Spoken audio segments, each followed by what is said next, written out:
গত 5ই আগস্ট বাংলাদেশে ছাত্র জনতার তুমুল অভ্যুত্থানের মুখে বাংলাদেশের প্রধানমন্ত্রী শেখ হাসিনা পালিয়ে গিয়ে আশ্রয় নিয়েছেন ভারতে।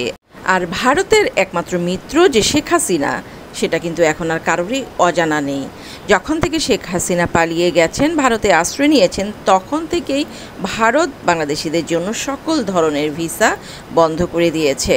তারা সবসময় বলে আসছে তাদের নিরাপত্তাজনিত কারণে তারা এই কাজটা করেছে। বাট বারবারই কিন্তু বাংলাদেশে যারা বর্তমানে ক্ষমতায় আছেন তারা অনুরোধ করেছেন ভারতকে অন্তত মেডিকেল ভিসা চালু করে দেওয়ার জন্যে, যাতে বাংলাদেশ থেকে যারা খুব সিরিয়াস রোগী তারা ভারত গিয়ে চিকিৎসা নিতে পারেন। মেডিকেল ভিসা তারা চালু রেখেছেন, বাট খুবই সীমিত আকারে। কখনো বা মেডিকেল ভিসার স্লট বেড়েছে, কখনো বা আবার কমেছে, বাট পুরোপুরি কিন্তু কখনোই খুলে দেওয়া হয়নি। এবার হয়তো বা ভারত সিদ্ধান্ত নিয়েছে বাংলাদেশের জন্য তাদের সব ধরনের ভিসা খুলে দিবে।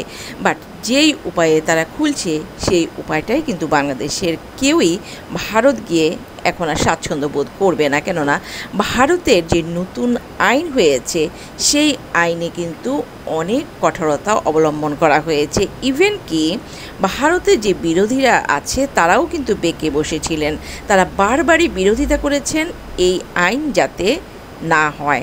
তবুও নরেন্দ্র মোদী থামেননি। কোনো রকম আলাপ আলোচনা ছাড়াই বা কাউকে কোনো ধরনের আলাপ আলোচনার সুযোগ না দিয়েই লোকসভায় পেশ করা হয় অভিবাসন ও বিদেশি নাগরিক সংশোধনী বিল। আর এই বিল যখন আইনে পরিণত হবে তখন ভারতের শতাব্দীর প্রাচীন অভিবাসন আইনও কিন্তু বদলে যাবে। মোদী সরকারের দাবি পুরনো আইনে সরলীকরণ, জাতীয় নিরাপত্তা শক্তিশালী করা ও অপরাধীদের শাস্তি দেওয়ার লক্ষ্যেই এই উদ্যোগ নেওয়া হয়েছে। যদিও ভারতের সকল বিরোধীদের দাবি বাংলাদেশ থেকে যাওয়া, ভারতে থেকে যাওয়া মুসলিমদের ধরপাকড় করা এই আইনের প্রধান লক্ষ্য হতে চলেছে। কংগ্রেস সংসদ সদস্য মনীষ তিওয়ারির মতে এই বিলটি হলো সর্বনাশা ও দমনমূলক।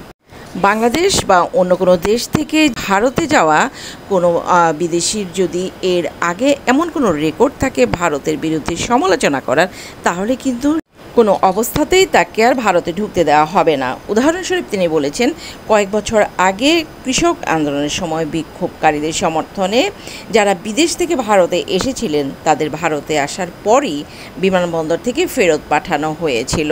এদিকে তৃণমূল এমপি সৌগত রায়ও কিন্তু এই বিলের বিরোধিতা করে বলেন, ভারতে আসার প্রশ্নে কড়াকড়ি এভাবে বাড়লে বিদেশিদের আশা কমে যাবে আর ক্ষতি হবে দেশবাসীর।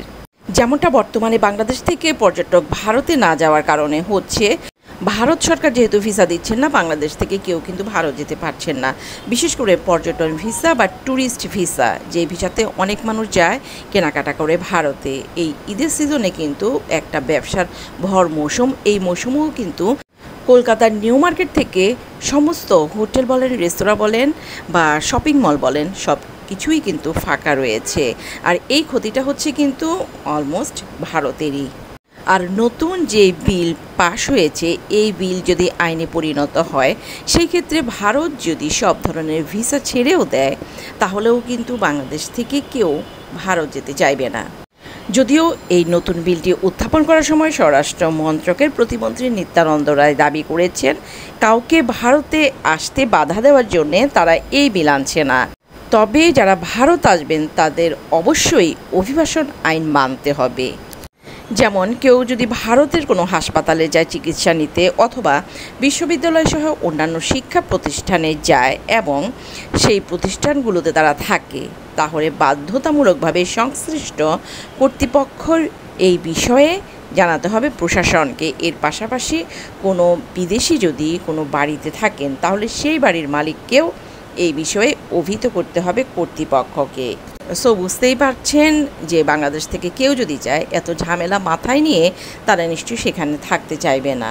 এত প্রত্যাশিত ভিসা, যে ভিসার জন্যে তারা এতদিন ধরে অপেক্ষা করছিল, যে মেডিকেল ভিসায় তারা চিকিৎসা নিতে যাবে, ট্যুরিস্ট ভিসায় তারা ভ্রমণ করতে যাবে, বিজনেস ভিসায় বিজনেস করতে যাবে, সব কিছুই কিন্তু এখন ধূলিসাৎ হয়ে গেল মোটামুটি। বাংলাদেশের মানুষ শান্তিপ্রিয়। ভারত যদিও বা এখন ভিসা ছাড়ে, সেই ভিসাতে আগ্রহ নেই বাংলাদেশিদের এখন অনেকটাই। ভালো থাকবেন সবাই, আল্লাহ হাফেজ।